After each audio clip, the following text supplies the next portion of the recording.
What's up, everybody? Thank you so much for tuning in and watching today. If you've never heard of the term Jubilee, it comes from the Bible. It's an ancient Jewish tradition back when Israel was being established in the Old Testament of the Bible. It was put into their law that they every 50 years as a nation, they would for all debts would be forgiven. Basically, it was called the Year of Jubilee. There are some other things associated with that, like all slaves would be set free, land would be returned to the family owners. So there were some other things associated with it, but the main focus was the fact that all debt was to be forgiven. And so if you put your kind of put yourself into a society where every 50 years debt is going to be completely just wiped out and erased, well, what that's probably going to do is it's going to eliminate lenders from lending as you get close to the end of this cycle, right? Because if you know that in 1 year all debts are going to be they're just going to be wiped out, what incentive do you really have to loan unless it's a family or a friend and you're just basically giving them money because they're in need?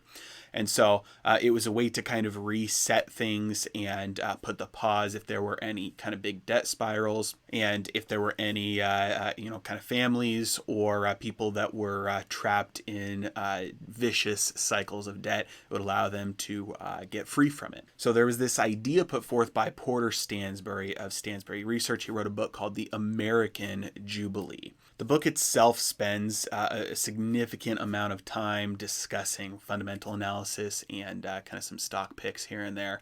But the really interesting idea that he puts forth in this book is that the Jubilee kind of naturally happens every 50 years, or it has so far in America. And so in this video, I kind of want to go into that, look at the past, what has happened, and then look at why it looks like right now we are experiencing something like another debt jubilee that is beginning right now. Let's dive in. Okay, so just under 100 years ago, our country experienced the Great Depression. Now, something that we really have to make sure that we understand when we're looking at history and economic events is the difference in a society that has sound money system, something that with finite supply, it was backed by actual gold, versus a fiat money system that we have right now, where like as we're experiencing right now, the powers in charge have the ability to literally create an infinite amount of money out of thin air. They're entirely separate systems, and the laws, at least on the surface, the laws of money look very different in each of those systems. Now, when you have a system on a gold standard, over time you have deflation because you have a set amount of money in the system and you have goods and services getting cheaper, production technology. I've detailed this in past videos recently, but ultimately you have a system where things get cheaper over time because there's the same amount of money, but a growing supply of goods and services. You have real growth. You have things actually getting cheaper to make. And so every single dollar over time will eventually go further and further.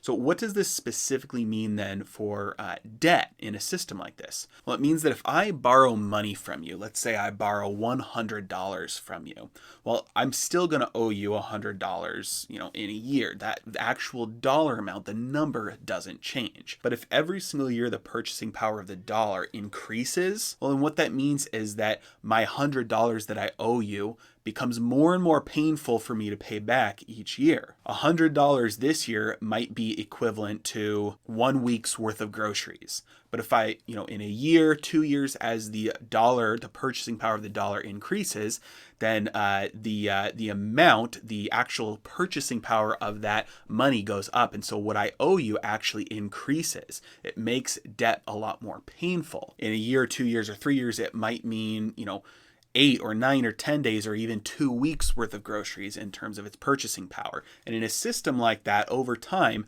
wages actually have to be decreased because things are getting so cheap that eventually you have to you're overpaying your workers if you just keep their salaries the same. Now, wages are usually a lagging something that lags behind other things in terms of when it moves in relation to inflation and deflation. And so in systems with deflation and sound money systems, a finite supply of money, the purchasing power of your wages tend to go up a lot over time. And we saw that all throughout American history until the creation of the Federal Reserve. Okay, so in a sound money system, debt gets harder to pay off over time. And so a sound money system punishes debt. Well, on the flip side, then it will incentivize savings, because every dollar you save becomes worth more and more. The purchasing power goes up as time goes on. And so on an individual level, from a business standpoint and at the national level, you have a system that, number one, incentivizes savings, and number two, punishes debt. So in a system like this, it pays really well to be a lender, because if somebody borrows money from me, if I lend money to you, well, I'm going to get paid back more than what I lend, because the purchasing power of my dollars in general are going to go up. In a system like that, I don't really even have to charge interest, because I know that when you pay me back, those dollars are going to be worth more. However, if there's a chance that there might be some inflation, because we've operated with banks on the fractional reserve banking system, so banks do have the ability to create credit, which is inflationary. It creates money out of thin air. So there's a chance, at least locally, that I'm going to lend you dollars, and in the meantime, before you pay me back, we'll have inflation. We'll have more dollars created that outpace the production of goods and services, which means that the dollars you pay back, I'll be able to purchase less than what I lent to you. And so the first thing as a lender that I'm going to do to compensate myself for that risk is charge you some interest. And so the interest will go up if there's a higher risk of inflation during that time. The second thing, though, that I'm going to do is I'm going to demand that if I choose, I can redeem my dollars from you, redeem my debt from you in gold rather than in dollars. Because if the money supply, the fiat money supply, the currency supply has gone up in that amount of time, well, we'll see inflation and the purchasing power of those dollars will be less. But that will not happen with the gold that's backing it up. And so in order to remove the risk of you giving me back dollars that are worth less than what I lent to you, in every single time I lend you money, I'm going to have a clause in there that says, if I demand at the end of this loan, you give me gold instead of dollars. Now, after the Great Depression started, when FDR came on the scene, he did two things in order to really end the gold standard, which began kind of the first debt jubilee that I'm talking about here.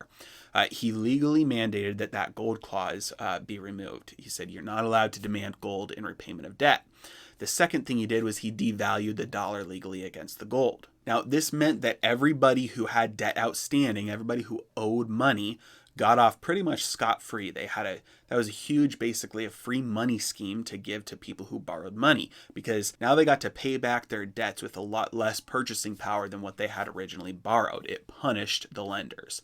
And so that was the first time we really had a debt jubilee in this country. There was a massive wiping out of debt in real terms, not in nominal terms, but in real terms, in terms of purchasing power. You had lenders that really got destroyed there.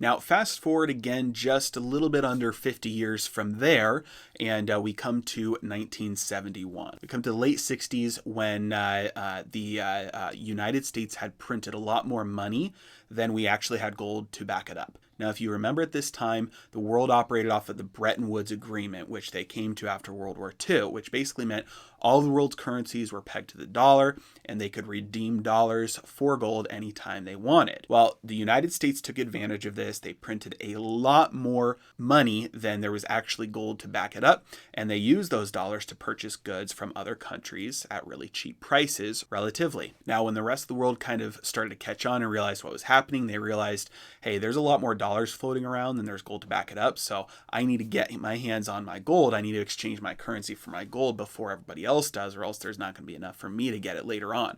So essentially there was a run on gold where the world started redeeming all their dollars for gold as per the Bretton Woods Agreement. Well, we had taken so much advantage of this situation that there was nowhere near enough gold, and so at that pace of drainage, we had about 2 weeks left before all the gold was gone, and so Nixon shut the gold window, reneged on the Bretton Woods Agreement, and just said we're no longer redeeming dollars for gold. Subsequently, the money supply skyrocketed, inflation went through the roof, and the price of everything just started climbing drastically and dramatically. Now, again, this was an inflationary period that resulted from the cutting off of the gold standard. There was no more any tether to anything finite. The U.S. government had the ability to print as much money as they wanted. And so this was highly inflationary. And if you remember from the beginning, when you have an inflationary environment, that punishes lenders, punishes savers, and it benefits the debtors, benefits the people who borrow money. If I borrowed money in 1965 and I didn't have to pay it back until 1979, I still had to pay back the same amount of dollars, but they were worth a lot less than they were when I originally borrowed them. 50 years after the first debt jubilee, we had another debt jubilee in the 70s where that rampant inflation basically wiped out the value of all of the debt. Now here we are, coincidentally, another just about 50 years since the closing of the gold window, the ending of the last ties to the gold standard. And we're here pretty much falling off the edge of a cliff, a financial crisis that has been triggered by a health crisis. And we are in an economy that was built on unprecedented amounts of debt. And that's from decades of extremely low, artificially low interest rates that have really punished savers and punished holding cash. And the only thing that you can do to move forward is to use debt to produce leverage. And what a lot of corporations did with that was just use that debt to buy back their stock. That's the best way to produce a return for their efforts due to the artificial environment created by the Fed. So they used all this debt, bought a bunch of stock, and that drove the stock market really high. That drove asset prices really high. Same thing has been happening in real estate. And so asset prices have been going up, and so we have a giant economy that's built, and all that growth, that fake growth, was built on this massive pile, this unprecedented massive pile of debt. And so the coronavirus has just turned into a catalyst for basically helping this giant economic insanity to start to implode. Well, what do you think is going to happen when you have all of this debt start to collapse? Because all of a sudden, nobody is getting any revenue. All these companies, one missed month of revenue makes them unprofitable for the entire year. So what are you going to do to all these companies who have so much debt that really they don't have sound business models? A good example, although this isn't a massive part of our economy, but a good example just to explain what I'm talking about here is the scooters that you find in cities where you download the app and you just hop on the scooter and it charges you for wherever you ride it. You just drop it off and leave it there and walk away. There's tons of those, and they're all funded by massive amounts of debt. Those are not profitable companies. They're all losing tons of money. They were just relying on using tons of debt to try and build up try and take over the share of the market, hoping that someday they would be able to raise their prices, become profitable, maybe pay off that debt, and they would have a large enough share of the market to be able to do so. Well, obviously that's not happening, and so all of these companies should go bankrupt. They didn't have profitable business models. They didn't have sound businesses. They were not viable companies. But what is the Federal Reserve doing? They are now buying all the debt. They've done more in the last month than they did during the entire first year of the financial crisis 10 years ago. They've opened up all the facilities, restarted all the programs to buy up debt literally as fast as possible. And it's not limited to treasuries. That is their number one concern, but it's not limited to treasuries. They're buying muni bonds, they're buying corporate bonds, they're buying junk bonds, they're even now buying ETFs that are broad-based bond funds. And the only way they're able to do this is because they have the legal authority to print an infinite amount of money. And so in an environment, a recession is usually the cure for the disease. We have a disease of bad investments. We have a ton of debt that is piling up these really unprofitable and unsound businesses. So we have a lot of malinvestment and misallocation of funds in our society. So those should fail. And when those go bankrupt, then if there are any assets left over, those assets then are bought by the sound companies that didn't go bankrupt, that didn't fail, the ones that were actually, knew what they were doing and were a little bit more conservative. And so new managers and new owners will take over the assets, and our system will be stronger. But they're not letting that happen. They're printing an infinite amount of money to buy up all this debt. And we know, based off of the experience in 2018, that it will never go anywhere. It's going to stay on the Fed's balance sheet for infinity. They're never going to sell it, and they're never going to get rid of it. Not only that, they're buying it at inflated prices, because if you left it to the market, it would tank that debt. And we know that because all that debt started to crater as soon as this collapse started, as of after February 19th. But they're buying it at inflated prices so that the companies who have issued that debt don't get hurt. And so what should be a massive deflationary event to cure and kind of burn out the rot in the system is turning into an inflationary event where there's more money being created than there are actually goods and services to equal out with, because we have a massive drop in the amount of goods and services and in growth right now. And so the amount of money that is being printed to take the place of all the debt that is failing is going to be way more than what is necessary. And so we're experiencing the third Jubilee. 100 years ago we had one, then 50 years ago we had one, and now we're starting to see the beginning of the new debt Jubilee, where all of the debt is basically being forgiven. We're probably going to see it with student loans. $1.7 trillion in student loans. A massive percentage of it is defaulting on, and I can't imagine what the numbers are going to look like as the kind of the crisis unfolds over the next couple of weeks and couple of months. We have an auto loan crisis. We have $1.5 trillion in car loans that are at record amounts of default. And again, I can't even imagine what those numbers are going to look like moving forward here. When you combine student loans with auto loans and credit cards and mortgages, that's just on the individual side of the debt bubble that we have in America right now. And then you add that on top of all of the the city debt, the municipal bonds, plus the investment grade bonds, plus the junk bonds from the smaller, riskier companies. Then you add that onto the federal government debt that we have, and the fact that the Federal Reserve is printing money out of thin air to buy up all the debt. That's what all these programs are designed to do. It's so that they can buy up all this debt. We're experiencing a massive forgiveness of debt, a massive jubilee where all the debt is going to be wiped out. And the result of that, just like it was 50 years ago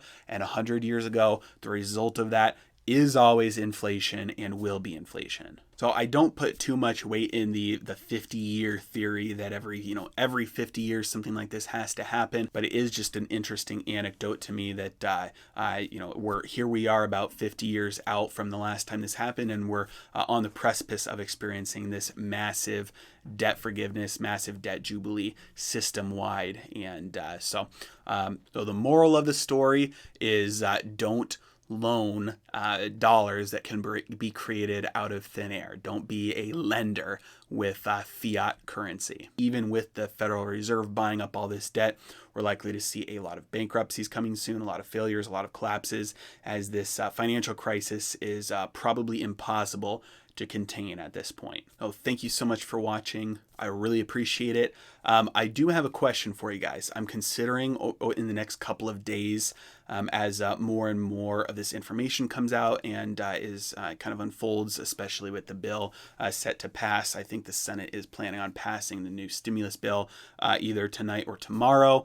I'm thinking about doing a live stream Q&A session. So if you'd be interested in having me do a live stream Q&A session, let me know in the comments below, and then I'll choose a day and time to do that soon here. So let me know if you think that would be something that you'd enjoy.